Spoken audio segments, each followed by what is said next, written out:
My tenant painted my entire house bright blue and said squatters' rights made it his. My tenant Lyle had been renting my property on Maple Street for exactly 18 months. Ever since he'd read some article online about adverse possession, he'd been acting like he owned the place. He'd tell the neighbors he was planning renovations. Tell the mailman this was the Lyle residence now. Even had business cards printed with my property address listed as Lyle's estate. His buddy Frank from the bar encouraged him. Possession is 9/10 of the law, brother.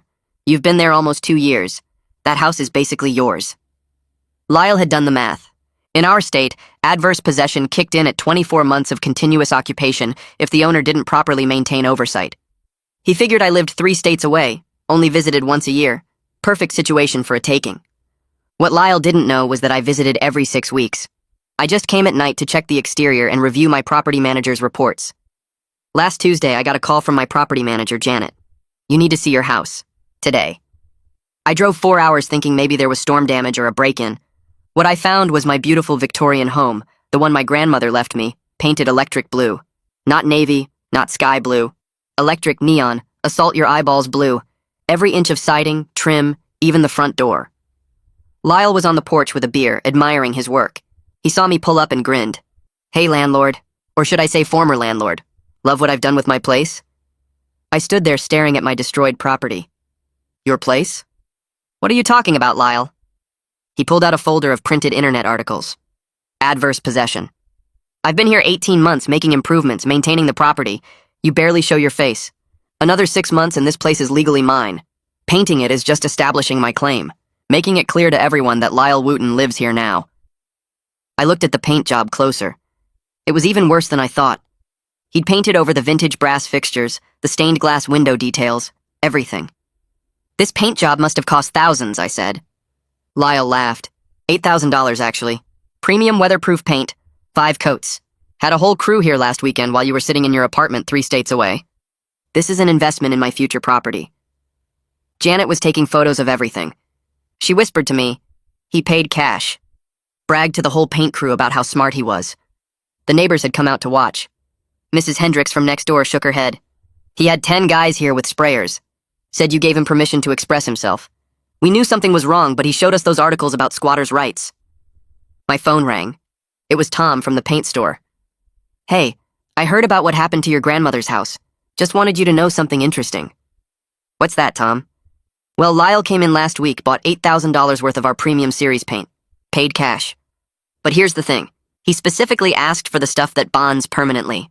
Said he wanted it to be impossible to remove. Tom paused. That paint he used? It's got lead-based primer underneath.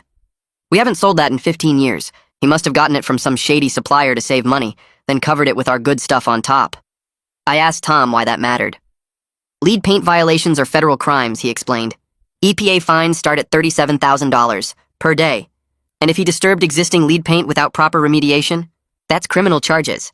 Plus, anyone who knowingly applies lead paint to a rental property they don't own, that's considered environmental terrorism. I thanked Tom and turned to Lyle, who was still grinning like he'd won the lottery. Lyle, did you check what kind of primer you used? He waved me off. Who cares about primer? The important thing is this house is mine now, or will be in 6 months.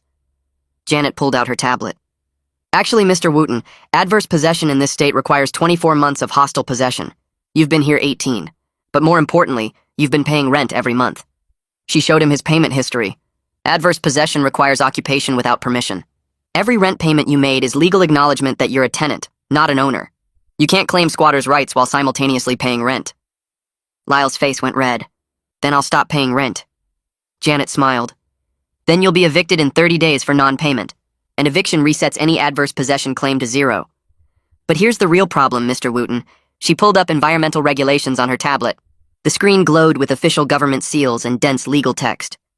Janet scrolled through section after section, her finger tapping each violation as she read them aloud. Federal law prohibits the application of lead-based paint on any residential property constructed after 1978, and it absolutely prohibits applying it to rental properties, regardless of construction date. She turned the tablet so Lyle could see the numbers. Violations start at $37,000 per day. That's not a typo. Per day. Not a one-time fine. Lyle's grin cracked at the edges. His beer can paused halfway to his mouth. Mrs. Hendricks leaned over her fence to hear better, and I noticed 3 other neighbors had wandered closer to their property lines. This was better entertainment than anything on cable. Janet kept reading.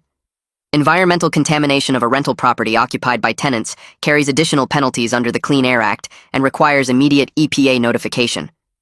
She looked up at Lyle. The moment Tom called your landlord, he was legally required to report this. The EPA already knows. Lyle set his beer down on the porch railing. His folder of internet articles suddenly looked very thin compared to Janet's tablet full of actual federal regulations. I pulled out my phone and called Tom back. Can you email me everything you have on Lyle's purchase? Every receipt, every question he asked, everything. Tom's voice came through clearly on speaker. Already compiling it.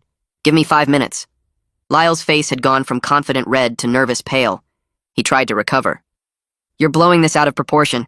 I was just making improvements. Tom's email arrived 4 minutes later. I opened it right there on the lawn while everyone watched. The receipts showed $8,000 in premium exterior paint, all paid in cash. But the notes Tom had added were even better. Customer asked specifically about permanent bonding properties. Customer inquired whether paint would be difficult to remove once applied. Customer asked about primer compatibility with, quote, old stock, unquote, products. Janet photographed the email on my phone screen, then started walking around the house with her tablet camera. She documented every blue inch. The vintage brass mailbox, now electric blue. The stained glass window surrounds painted over. The decorative trim work my grandmother had maintained for 40 years, obliterated. Lyle followed her around the porch. What are you doing? Making a record of all unauthorized modifications to my client's property. She didn't look up from her camera. Every violation, every damaged historical feature, every square foot of contaminated surface. I called the city code enforcement office next. My tenant painted my rental property without permission and used hazardous materials. The woman on the phone asked for the address. When I gave it, she made a small noise of recognition. The Blue Victorian on Maple? We've had 3 neighbor complaints already. Someone will be there within 2 hours. Lyle tried to go inside, but I blocked the porch steps. You need to stay out here and talk to code enforcement when they arrive. He pulled out his phone and called someone. Frank, it's getting complicated. You need to come over. I could hear Frank's voice through the speaker telling Lyle to stay calm, that he had rights, that possession was still 9/10 of the law. Mrs. Hendricks shook her head and went back to her garden, but she kept glancing over with obvious interest. Hugo Masterson arrived 90 minutes later in a city vehicle with official logos on the doors. He wore a polo shirt with a code enforcement badge and carried a clipboard thick with forms. He walked the property perimeter first, taking photos from every angle. Then he approached Lyle, who was still on the porch looking increasingly uncomfortable. You're the tenant? Lyle nodded. Hugo made notes. Did you obtain permits for this exterior modification? No, but I don't need permits for my own property. Hugo stopped writing and looked up. This isn't your property according to county records. Did you get written permission from the property owner? Lyle gestured at me. He's right there, and no, Hugo turned to me. Did you authorize this paint job? Absolutely not. Hugo made more notes, then pulled out a testing kit from his vehicle. I need to take paint samples. The county lab will test for lead content and other hazardous materials. He scraped samples from 6 different locations on the house, each one going into a labeled evidence bag. Lyle watched the process with growing dread. The confident grin was completely gone now. Hugo finished his sampling and handed Lyle a violation notice. Unauthorized exterior modifications to a rental property. Failure to obtain required permits. Potential environmental contamination. He handed me a copy too. You'll receive the lab results within 24 to 48 hours. If lead is confirmed, EPA will be notified automatically. After Hugo left, Lyle finally dropped the act. He sat down on the porch steps with his head in his hands. Look, maybe I got some bad advice. Maybe we can work something out. I can repaint it, whatever color you want. Janet stood over him with her tablet. Mr. Wooten, that paint is bonded permanently. Remember? You specifically asked for paint that would be impossible to remove. Tom's notes document that. You can't just repaint over lead-contaminated surfaces. That requires professional hazmat remediation. She pulled up more regulations. And you can't do any remediation work yourself. Federal law requires licensed contractors with EPA certification. Lyle's phone rang. He looked at the screen and didn't answer. It rang again. Finally, he picked up. What? His face changed as he listened. Yeah, I'm still at the house. Why? He stood up fast. The EPA is coming? When? He looked at his phone. Tomorrow morning. They want to inspect the property. Janet smiled. That was faster than I expected. Usually takes 3 to 5 business days. Must be a slow week for environmental crimes. Lyle started pacing the porch. This is insane. I was trying to improve the value. I was making the place nicer. I pointed at the electric blue siding. You think this is nicer? You painted over historical features that took my grandmother years to restore. You used illegal hazardous materials. You deliberately chose products that would be permanent. Nothing about this was improvement. It was sabotage. Janet checked her tablet. Actually, Mr. Wooten, painting a Victorian home in a historical district this color without approval decreases its value significantly. I pulled up comparable sales earlier. Similar homes in original condition sell for around $400,000. I showed Lyle the listings on my phone. Your blue paint job? Based on remediation costs and lost historical value, you've decreased this property's worth by at least $50,000. And that's before we factor in the lead contamination. Lyle sat back down. His hands were shaking. $50,000? Plus EPA fines? Plus remediation costs? Janet nodded. Plus my legal fees for handling this situation. Plus lost rental income while the property is uninhabitable. Plus code enforcement penalties. She started adding numbers on her tablet calculator. You're looking at well over $200,000 in damages, Mr. Wooten. Possibly much more depending on how long the EPA fines accumulate. Lyle put his head in his hands again. Frank told me this would work. Frank said squatters' rights were real. Frank said I could claim the house. I sat down on the porch railing. Frank doesn't have a law degree, does he? Lyle shook his head. Frank works at the tire shop, but he reads a lot online. He knows stuff. Janet closed her tablet. Mr. Wooten, reading articles online doesn't make someone a legal expert. Adverse possession is real, but it has very specific requirements that you never came close to meeting. You paid rent every single month. You had a signed lease. You were never in hostile possession. You were just a tenant with delusions. The neighbors were still watching from their yards. I looked at Lyle sitting on the porch steps with his head in his hands. Mrs. Hendricks walked over to her property line and called out to me. I've got something you need to see. She went inside and came back with a folder. These are copies of statements I made for code enforcement. She handed me the papers. I watched Lyle tell that entire paint crew he was claiming this house through squatters' rights. He was so proud of himself. 3 of the crew members gave me their phone numbers because they felt bad about what he was doing. I thanked her and added the statements to my growing file of evidence. Janet was already on her phone. I'm calling remediation companies right now. She spoke with someone for several minutes, asked about lead paint protocols, and wrote down numbers. The first estimate she got was $95,000 for complete hazmat removal and disposal. She showed me the quote on her phone. Lyle looked up when he heard the number. $95,000? For paint removal? Janet nodded. Lead paint requires specialized contractors with EPA certification. Full hazmat suits, special disposal procedures, air quality monitoring. This isn't something you can just paint over or sand off yourself. She pulled up more regulations. If you try to remove it without proper certification, that's additional federal violations. Lyle stood up and started pacing again. I don't have $95,000. I barely had the $8,000 for the paint job. I looked at him directly. You should have thought about that before you deliberately used lead-based primer to save money. Tom's documentation shows you specifically asked for permanent bonding paint. You wanted this to be impossible to remove. Now you're paying for professional removal. Janet added the remediation costs to her tablet. With EPA fines, code violations, and now remediation, you're over $200,000 in damages. And that's before we calculate lost rental income while the property is uninhabitable. Lyle pulled out his phone and started texting someone. Probably Frank. Janet noticed. Calling your bar buddy won't help. The evidence is documented. The violations are federal. The fines accumulate daily. She looked at her watch. You've been in violation for 3 days now. That's $111,000 in EPA fines alone. The next morning, Lyle stopped by the property manager's office. Janet called me immediately. He just tried to stop paying rent. Said he's not paying another cent until this gets resolved. I asked what she told him. That I'm filing eviction paperwork for non-payment right now. The hearing is in 2 weeks. She paused. He actually thinks not paying rent will somehow help his adverse possession claim. The man learned nothing from our conversation yesterday. Over the next week, code enforcement collected more statements. Mrs. Hendricks provided detailed written testimony about what Lyle told the paint crew. She documented dates, times, and specific quotes. 3 crew members also gave statements. They all said the same thing. Lyle specifically instructed them to make the paint job permanent. He told them he wanted it impossible to remove because he was claiming ownership through squatters' rights. One crew member even kept text messages where Lyle asked about the most permanent paint application methods. Hugo from Code Enforcement showed up at my hotel with a thick folder. I've issued formal violations. He spread papers across the table. Unpermitted exterior work, environmental contamination, reduction of property value in a historic district. The fines total $18,000. Plus, the violations mean Lyle cannot legally occupy the property until everything is cleared. I asked how that affected my eviction case. Hugo smiled. It means even if he tried to fight the eviction, which he can't because he stopped paying rent, he still can't live there due to code violations. You've got him from multiple angles. 2 weeks later, the eviction hearing arrived. I sat in the courtroom with Janet and my attorney. Lyle walked in carrying a folder of printed internet articles, the same articles he'd shown me on the porch. The judge called the case. Lyle immediately started talking about adverse possession. The judge held up one hand. Mr. Wooten, have you been paying monthly rent on this property? Lyle hesitated.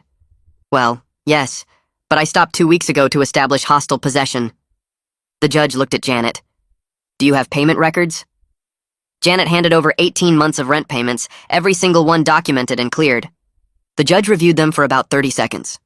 Mr. Wooten, you cannot claim adverse possession while simultaneously paying rent. Every payment you made is legal acknowledgement of your tenant status. Your claim has no merit whatsoever. Lyle pulled out his articles. But these say that if you occupy property for long enough. The judge cut him off. Those articles assume hostile occupation without the owner's permission. You had a signed lease, you paid rent monthly, you were never in hostile possession. She looked at the property damage evidence Janet provided. You also caused significant damage to the property using hazardous materials. The judge ruled in my favor immediately. Lyle had 72 hours to vacate completely. She also added a restraining order preventing him from returning to the property for any reason. Lyle stood there holding his internet articles. This isn't right. I did everything the articles said. The judge closed the file. The articles were wrong. Or more likely, you misunderstood them completely. 72 hours, Mr. Wooten. 3 days later, Lyle was still at the house.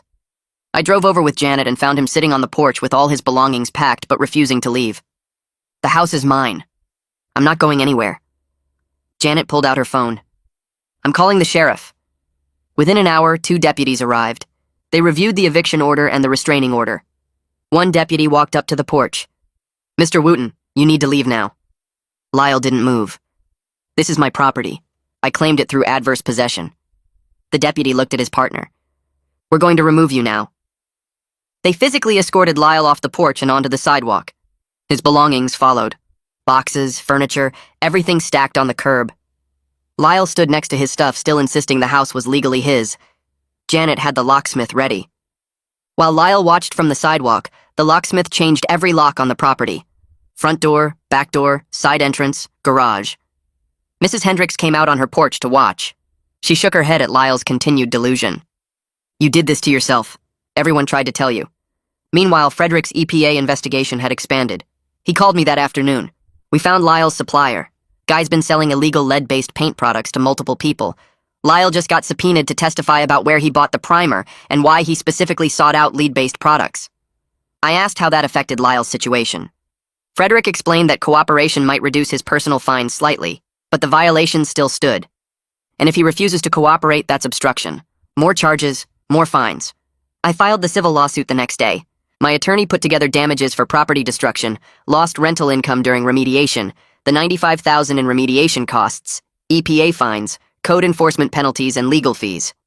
The total exceeded $300,000. My attorney was realistic about collection. We'll get a judgment. But Lyle doesn't have that kind of money. We'll be garnishing his wages for the next 20 or 30 years. Small monthly payments that barely cover interest. The remediation crew arrived the following Monday. They showed up in full hazmat suits with specialized equipment. The lead paint removal process was careful and slow. Every surface had to be treated properly. The contaminated materials went into sealed containers for special disposal. Air quality monitors ran constantly. The work took 3 full weeks. I documented everything with photos and detailed receipts. Every day of work, every piece of equipment, every disposal fee. The final bill came to exactly $95,000 as estimated. Frederick completed his EPA investigation 6 weeks after the initial violation.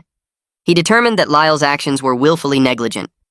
The evidence showed Lyle deliberately sought out lead-based primer to save money on his paint job.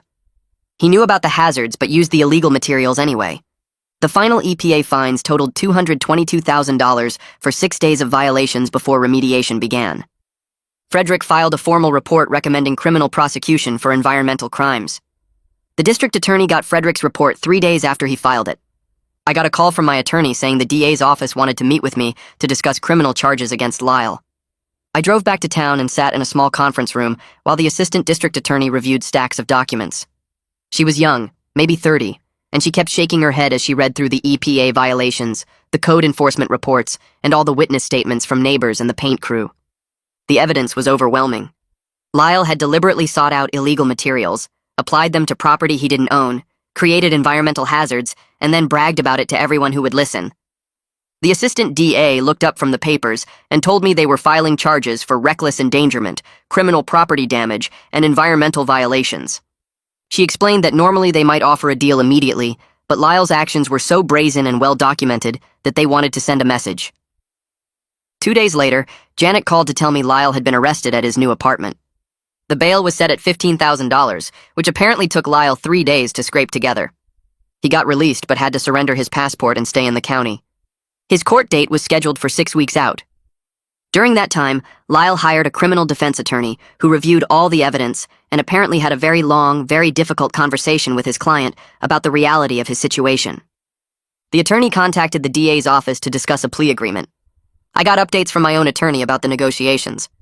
Lyle's lawyer was trying to get the charges reduced, but the DA wasn't budging much. The evidence was too strong and the violations too serious. After 2 weeks of back and forth, they reached a deal. Lyle would plead guilty to all charges in exchange for avoiding jail time. The plea agreement required him to pay full restitution for the $95,000 in remediation costs, accept the judgment for all civil damages in my lawsuit, and serve 2 years of probation with 200 hours of community service. His attorney told him if he went to trial and lost, he was looking at actual prison time, possibly 2 to 3 years. Lyle signed the agreement because he had no choice. The plea hearing was quick and anticlimactic. Lyle stood before the judge looking defeated and mumbled his guilty pleas to each charge. The judge accepted the agreement and laid out the terms in detail, making it clear that any violation of probation would result in immediate jail time.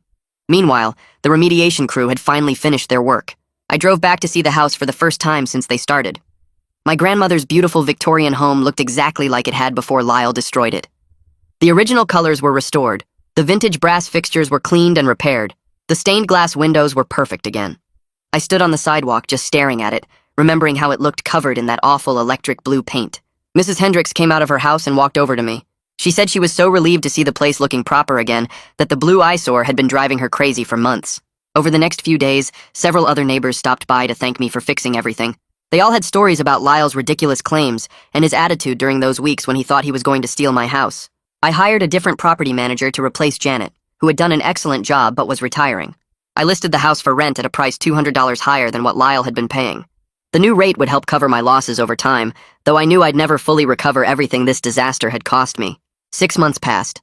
I got new tenants who were a young couple restoring old homes as a hobby. They loved the Victorians' historic character and treated it with respect. They sent me photos of small improvements they were making with my permission, things like period-appropriate light fixtures and careful garden work. Every month, I got a tiny payment from Lyle toward his massive debt. The garnishment took 25% of his wages, which worked out to maybe $300 monthly. At that rate, he'd be paying me for the next 40 years and still wouldn't cover everything. The math was depressing for him but satisfying for me. I started visiting the property regularly again, not just to check on things, but because I genuinely enjoyed it. Sometimes I'd drive past Lyle's new apartment, a rundown place in the bad part of town, and think about how he'd destroyed his own life over a stupid internet fantasy. Frank apparently stopped hanging out with Lyle after watching his bar buddy lose everything. Mrs. Hendricks told me Frank actually apologized to her for encouraging Lyle's delusion. Tom at the paint store now used the whole story as a cautionary tale. Whenever someone came in asking about cheap primers or trying to cut corners on a paint job, Tom would tell them about the guy who thought he could steal a house with blue paint and lead-based primer, then ended up with a criminal record and debt that would follow him forever.